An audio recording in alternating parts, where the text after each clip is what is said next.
Just on some free kit shit. So you're on some freaky shit? Ah, I said free kit shit. Oh, Freaky shit.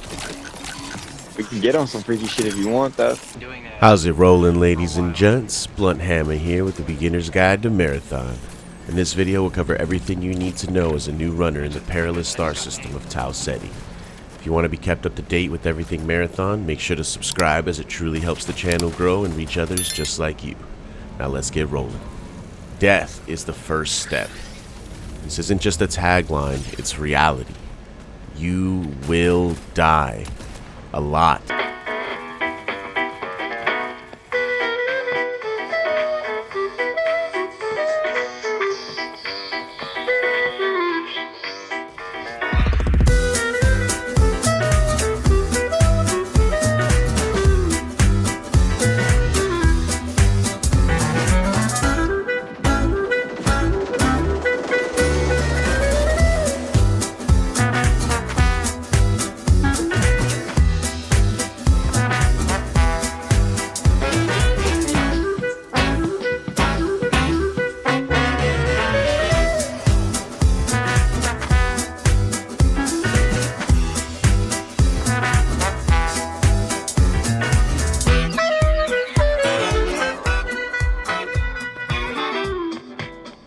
Don't let this discourage you, as it's part of the learning process.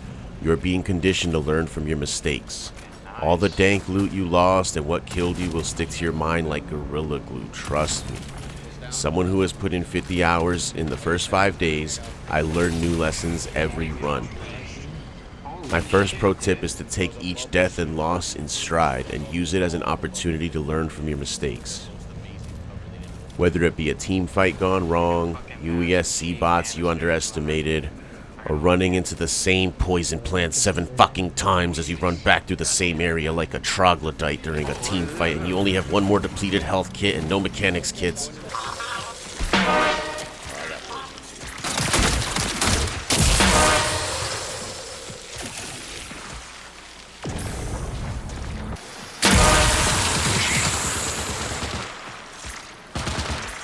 He's focused on me.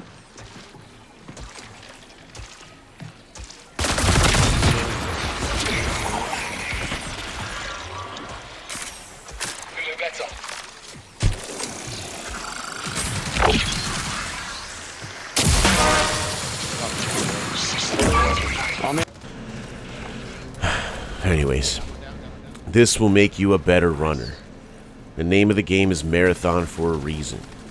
Once you cope with the fact that no, you're not bad at the game, you just haven't learned enough about the world yet. Eventually, it starts to click, and the game becomes so much more enjoyable, and way less rage-inducing. Now to start, let's go over factions and priority contracts. Leveling up your factions will be the first focus, as this is what unlocks more factions, as well as the ability to upgrade your runner shell permanently.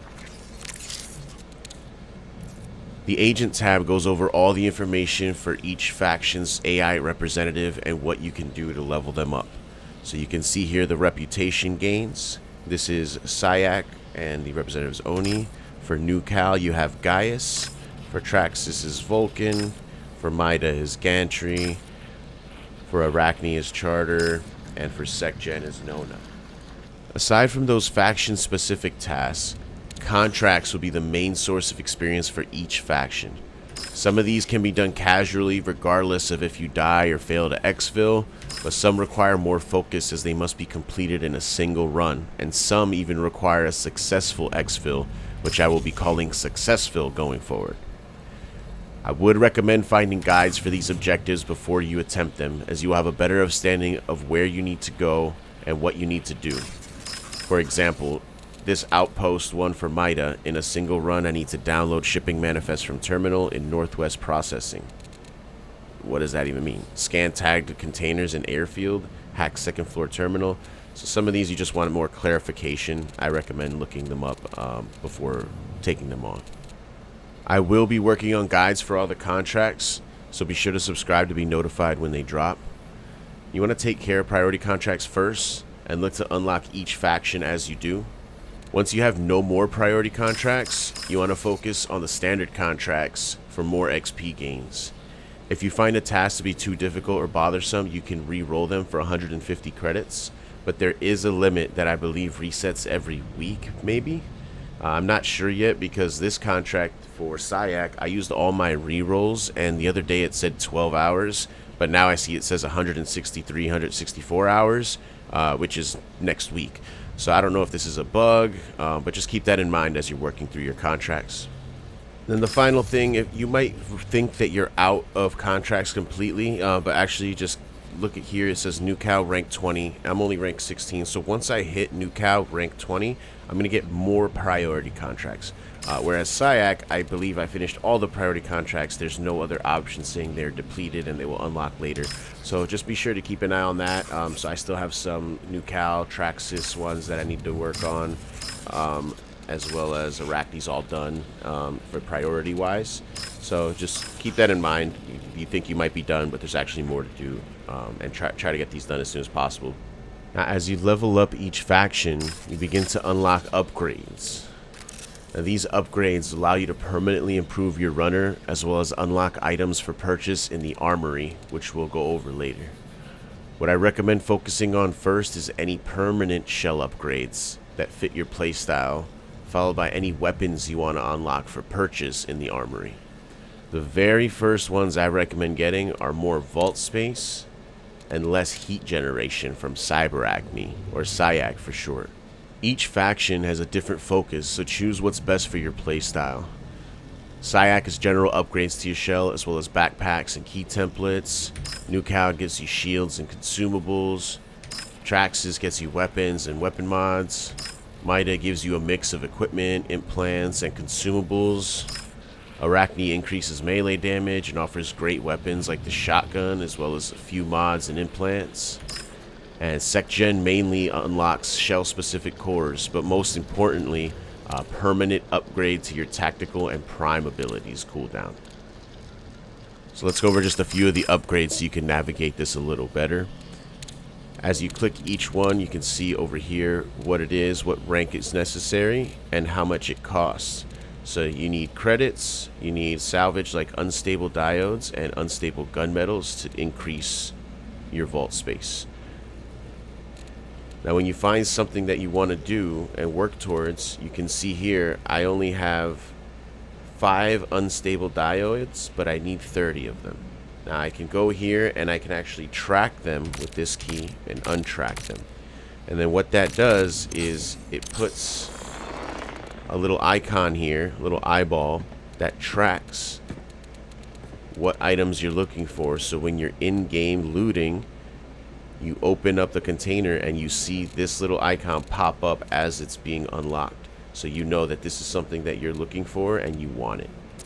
The tracking is very important because you're able to focus on the items that you want to find, and it's hard to keep track otherwise of the names of everything, which you'll learn over time. And some of these items are used for multiple things like bartering, so we'll go over that a little later in the Armory, but just keep in mind that you don't want to just waste your resources. You want to see if there's anything else you can use them for before making a decision. So just be sure to check each node and see what you want to unlock and what you want to have. Again, vault space is very important. Heat generation is very important. You're able to do more actions. How quickly your heat can recover. This unlocks weapons. These are backpacks. You'd want to do these as well. The backpacks are always important so you can carry more loot. Fall resistance. Loot speed is also important. The faster you loot, the faster you can grab things before your teammates do.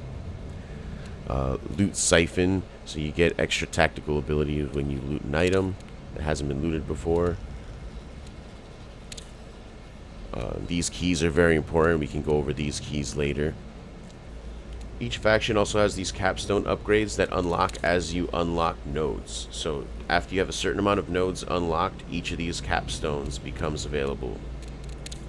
And I believe the second one for each faction gives you increased reputation bonus, and some of them give you extra bonuses for the Rook. So for Sayak here, the fourth one, Rook will now start runs with a small amount of credits in addition to their gear.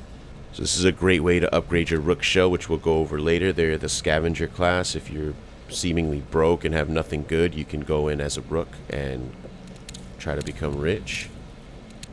For New Cal here, the shields I think are the most important item to get. So try to work towards these so you can purchase them. I'm missing some items here, so I'm not able to buy the shields.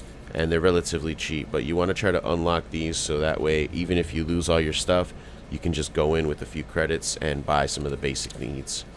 Besides the shields, you also have items here like the shield charges, the patch kits, the panacea, which is a combination of both the shield and the health kits.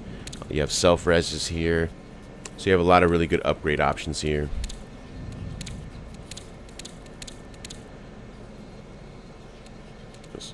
And again, you want to try to work on these capstones over time. This will just come with progress, and just find what you want first. Do you want that purple shield first? Do you want that purple backpack first? There's a lot of different ways that you can go about playing and unlocking your upgrades, so keep that in mind as you progress. For Traxxas, you have weapon mods and weapons. This TAD boost will be good to get early.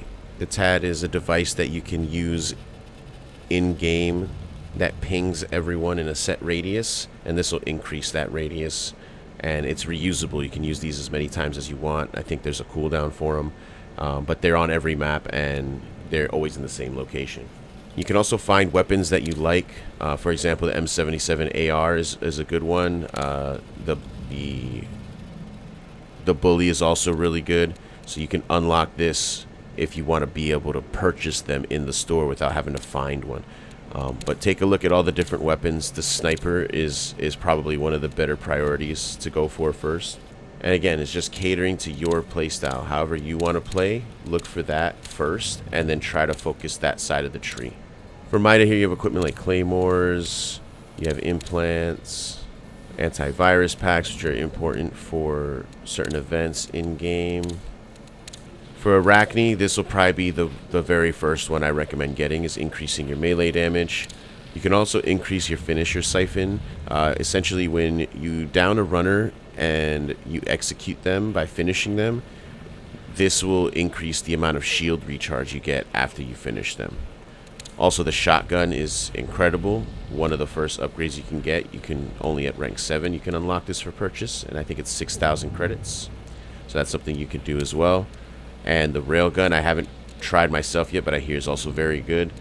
And for SecGen, you have a little bit of everything. There's a few different consumables. You have some increases to your shell.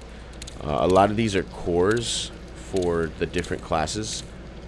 So these cores are all different based on the shell.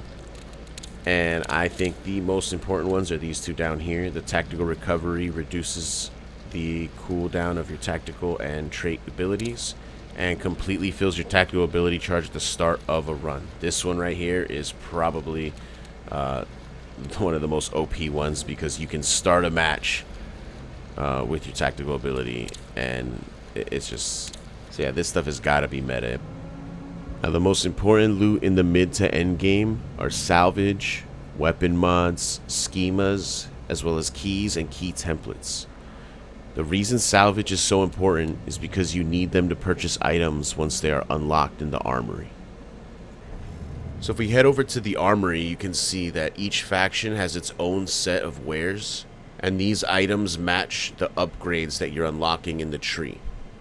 You can purchase items for credits, which can become expensive over time, which is why you also have the option to barter wares. And instead of using credits, you use your material items. So for example, I can get 1 shield charge for 3 unstable diodes. Now, you don't want to just go spending these materials without thinking about what it is that you want to progress, because if you waste all your unstable diodes on shield charges, go into a run, die, and lose them all, but you really wanted to upgrade your vault, now you need to go and farm some more unstable diodes because you need them to upgrade your vault. So I would focus on trying to get your upgrades set first before you worry about bartering items, unless you have a really big excess of the material. And as we scroll through each faction, we can see that their wares match what the upgrade trees unlock. And as you progress higher into the tree, you'll be able to unlock higher grade equipment, mods, and items to be purchased. Aside from making purchases, you can also look over here to the right, and this is where you'll have your sponsored kits. Your first one here will always be a free sponsored kit, which includes the most basic weapon, some ammo, and some depleted shield and health kits. You can also purchase enhanced sponsored kits that rotate daily. As you scroll down, you'll also have any schemas that you've extracted. With the schemas, you are allowed to purchase a set amount for each one extracted. So I believe for weapons, when you extract one schema, you can purchase 3 of that item. And for consumables and implants and cores, I believe you get 5 per extract instead of 3. So this allows you to purchase them for credits, but you only have a limited amount that you can purchase. So be sure you're not just wasting these, and try to extract as much schema as you can so you have plenty of options in terms of your weapons, as well as consumables, cores, and implants. Now, as you progress through the game and level up and get more items and more loot, your vault space is going to rack up very quickly and you're going to run out. A few tips that I have for managing your vault space is to inspect any weapons that you have and go to your mods and make sure that any space that you have to attach mods is taken up. As you can see here on the top right, we have 4 small squares that tell you which mods are attached and the rarity. So you can use this information to see if you have any other attachments like this. This is in my vault, so I can just add this. And now it's out of my vault, it's on my weapon, and I have 1 extra space. So every now and again you want to go through this and see if you have any more space to add attachments. Even if you're not necessarily going to use these attachments on these weapons, just put them on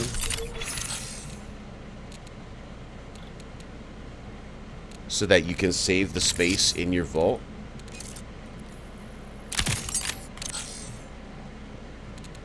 And use that space for more important items that you're trying to farm for. So now I just freed up about 10 spaces in my vault just by adding the mods to the guns that I had available. Now, as you're looking to make space, I also recommend selling any weapons that you don't like to use, as well as duplicates of weapons that you enjoy using but aren't your favorites. So I have multiple BR-33 volley rifles because it's one of the best guns in the game and it feels really smooth to use. So I want multiples of these. I also want multiple shotguns if I can hold them. But again, don't worry about saving the weapons. Save the mods that you want to use and then delete the base weapon, because you can just come back to the armory and depending on the weapon you're looking for, you can just purchase it when you want to use it. This is going to save you a lot of space in your vault. Promise. Another thing you want to try to do is either sell for credits the lower tiered items that you're not using as you progress. So I have a lot of blue implants and a couple blue shields. I haven't unlocked the ability to purchase the shields from New Caloric just yet because I need the materials. But once I'm able to purchase this, I'll just go in here and sell every green shield that I have because I can just buy one if I really want one. This is going to help save a lot of space as well. Keep any cores that you like to use for any of the shells that you're using and sell anything else that you're not actively using. You will find more and you will have an abundance of these. So again, I have some assassin ones that I keep because I play a lot of assassin, but I delete everything else for any other shell that I don't use. The one exception is anything that has an additional perk added. So the materialist is one of the most useful perks that you can get on an item, and this can be on multiple implants and multiple equipment that you could bring in. So upon exfil, it grants additional standard and enhanced salvage. So if you're going out with 1 item of salvage, you get 2 salvage. And I believe this is for every single materialist that you have active. So I have 2 items that have materialists. I'll actually get 3 instead of 1. You also want to build your loadout based on the amounts and the types of ammos that you have. So here I have light ammo that I can take. So my next run, I'm probably going to take a weapon that uses light ammo so I can get this light ammo out of my vault. Same goes for consumables. You want to try to use any consumables that you have excess of and try to bring them in and use them to your advantage so they're not wasted. Selling is another option, but I'd highly recommend taking them in to use them. You can also drop them to your squad and they can use them. But if they end up not using them, you actually will get the item back. So if I go to my mail here, you can see return items. I've given out shotguns and self-revives recently, and they end up not using them, so you get them back. So you can't really trade with your squads, but you can bring in items for them to use during the run. So let's say you have a friend that's just starting out, and you have access to all the best stuff to buy. You can just buy them a few extra items, drop them in, and let them have fun with the game, instead of having them struggle with the free sponsored kits. And then a lot of the items you want to save space for are going to be the superior salvages and deluxe salvages. This is going to save you a lot of credits in the future, as when you go into the armory and you try to barter for items. This implant here I can purchase using the sterilized biostripping, and it only costs 1, and I have 7. So if I ever really want this implant, I can just barter instead of spending the money to get it. So I can spend 1,000 credits to purchase this once I have the upgrade unlocked, or I can spend one of these items of salvage. And another thing you want to do as you continue to progress and upgrade the factions is to use these free priority access options. So a lot of times after you rank up, they'll offer you some items in the armory for free, so you can just take advantage of it, take them, use them, or even just take them and sell them. If it's something that you'll never use, just take it for free and sell it right back, make some credits. And the last tip for the armory that I haven't seen many people talking about is the keys and the templates.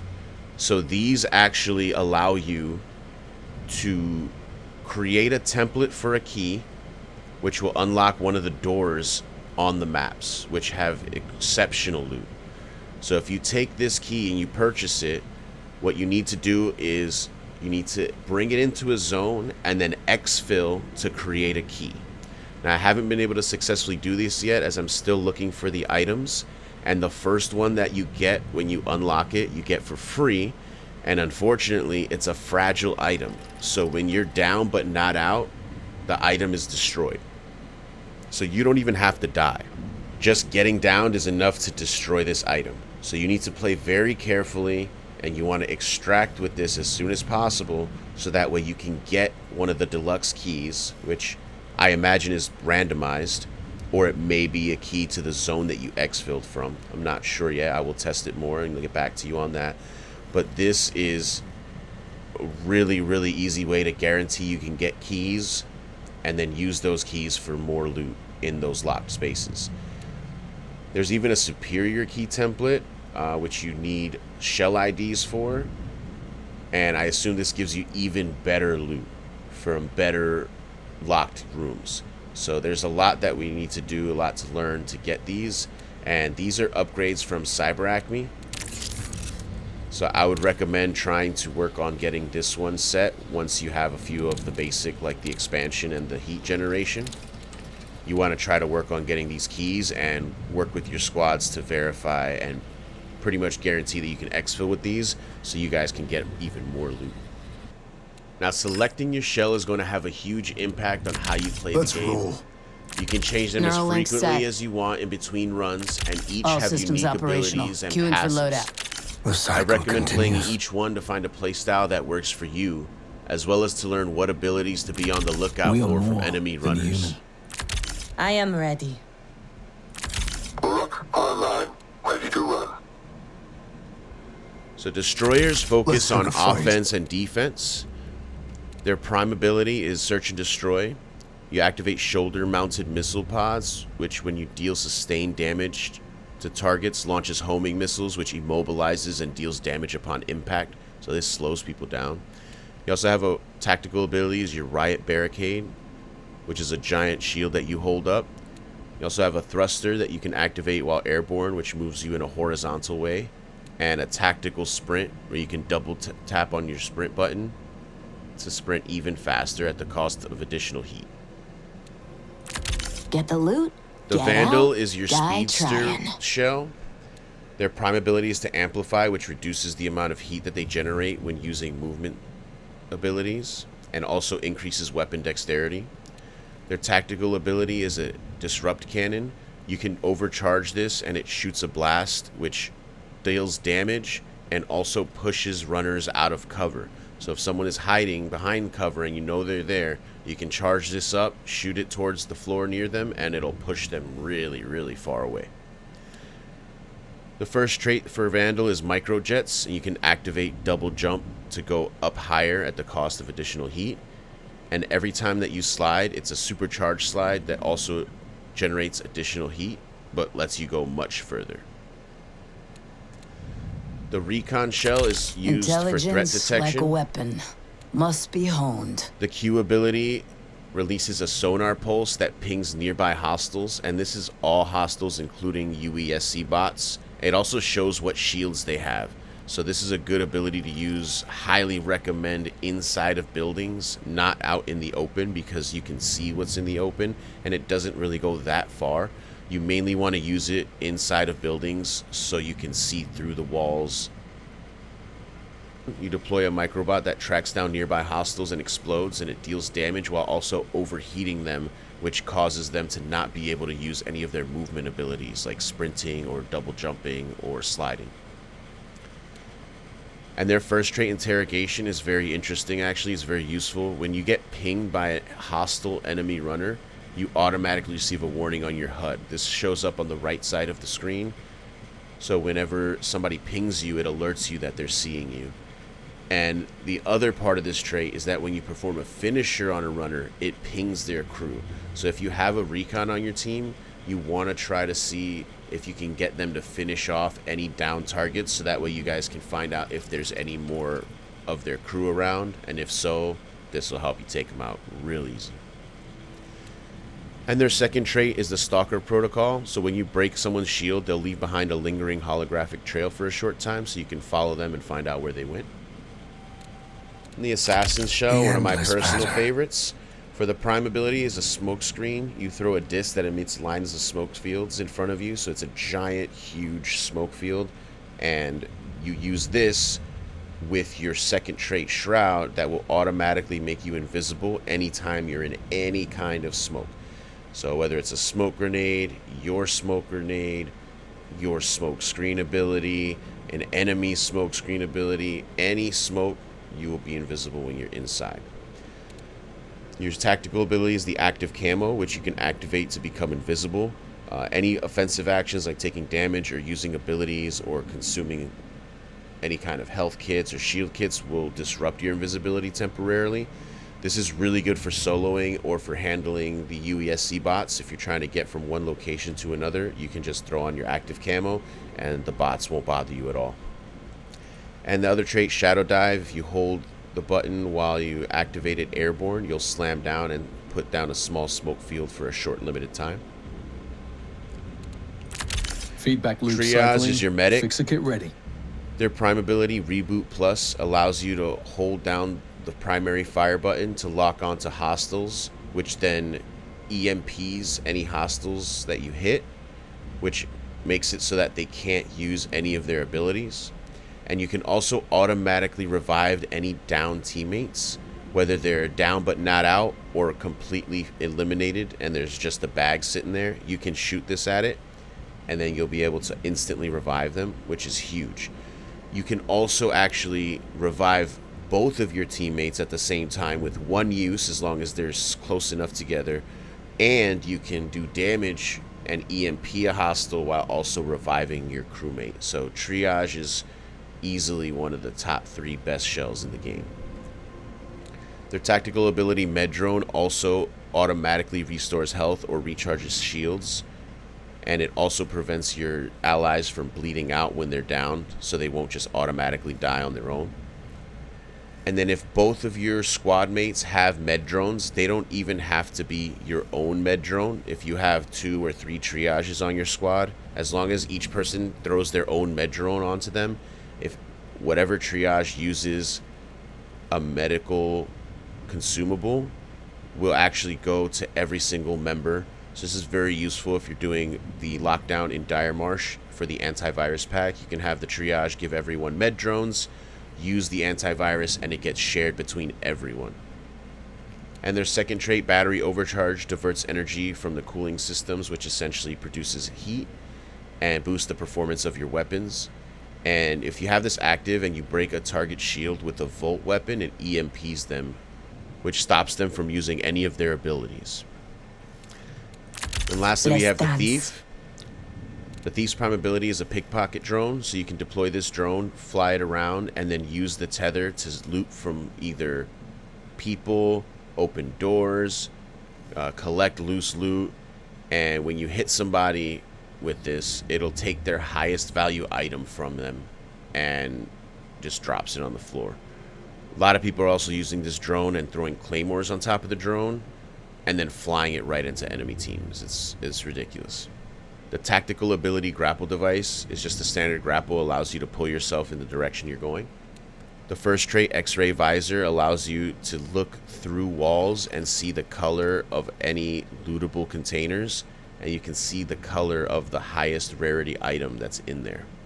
Also, while this is active, when you aim down your sights for a short time at hostiles, it hacks their optics, which gives them a disrupted vision.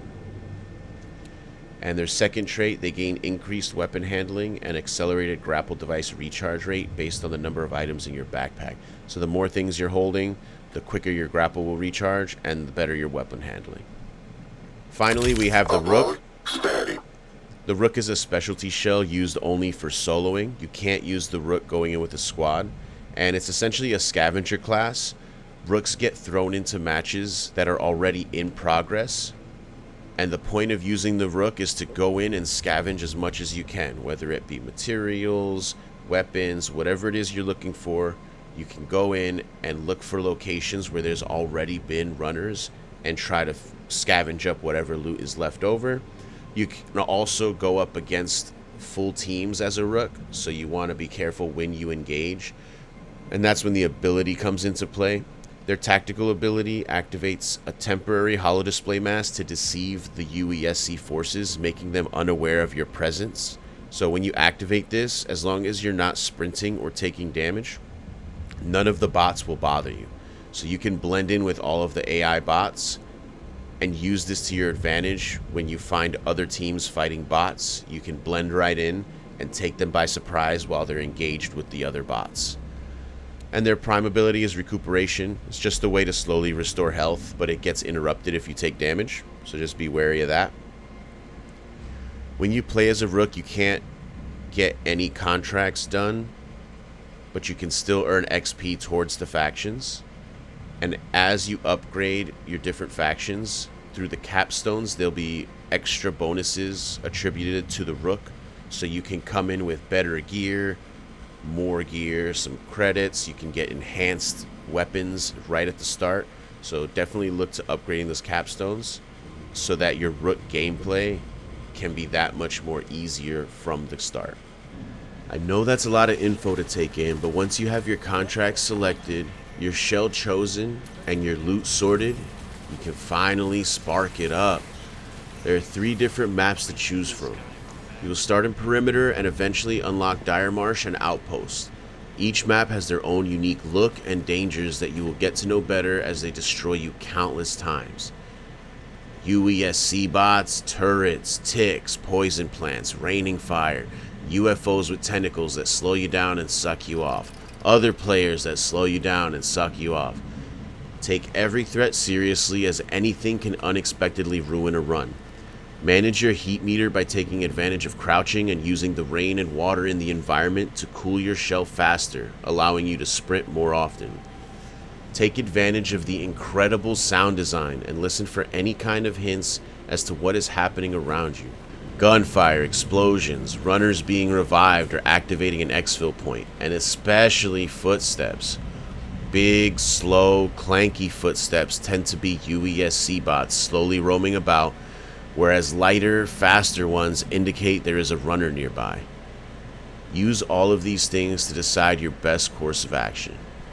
Finally, let's cover a few quick things to know about exfiltrating. Exfils don't open up until 5 minutes into a run. There are standard exfils, guarded exfils, restricted exfils, and final exfils. A standard exfil is done by first activating the device, which then leads to a bright beam of light that tells everyone that looks up where you are. Once activated, you should be looking for a place to hide or loot for about 50 seconds. Once enough time has passed, a ring will appear at the exfil site. If anyone steps into the ring, it will activate a 10-second timer. Once it reaches 0, anyone inside, whether friend or foe, will be exfilled. If you accidentally step inside the ring and your team is not ready yet, you can step out of the ring and the timer goes away as long as no one else is inside. Don't leave your friends behind. Randoms are okay. They can exfil later if they're 420 meters away, sitting on a box in a corner waiting like a little rat to steal someone's hard-earned stash. Guarded exfils spawn in a group of about 4 to 6 UESC bots, with a couple being stronger shielded ones. Restricted exfils, currently only available in Outpost, require you to have a certain keycard found in the map to activate. I believe it's usually the red keycard that is needed. Final exfils are probably the most important of them all. Once the 25-minute match timer ends, all the non-activated exfils disappear, and one final exfil spawns. These are always in the same place on each map. Perimeters is located in the southern part of the data wall. Dire Marsh is located near AI Uplink. And Outpost is located right outside dormitories a little south of orientation. You only have 1 minute to get to it after the original match timer ends, or you lose everything. I recommend you start heading that way with about 1 to 3 minutes left on the match timer, depending on your location. Take it from me or learn the hard way. Your choice. Keep in mind, while waiting for the final exfil timer, there may be other teams, and there will especially be rooks around. The rooks are trying to scavenge as much as they can, and they will probably tend to leave at the very end of the match. So be on the lookout and be ready to take out anyone that wants to exfil with you. That's going to wrap it up for my guide to playing Marathon and keeping your sanity. With this knowledge, you can actually have fun and feel like you're progressing.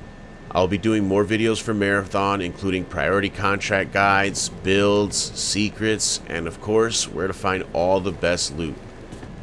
Like the video if you liked it, dislike it if you dislike, comment below, and share this video with your friends that you want to join you on your runs. Until the next light, Blunt out. Let us live, please. Let me live. Yes, you're the best, Rook. Thank you. Go fuck yourself, motherfucker.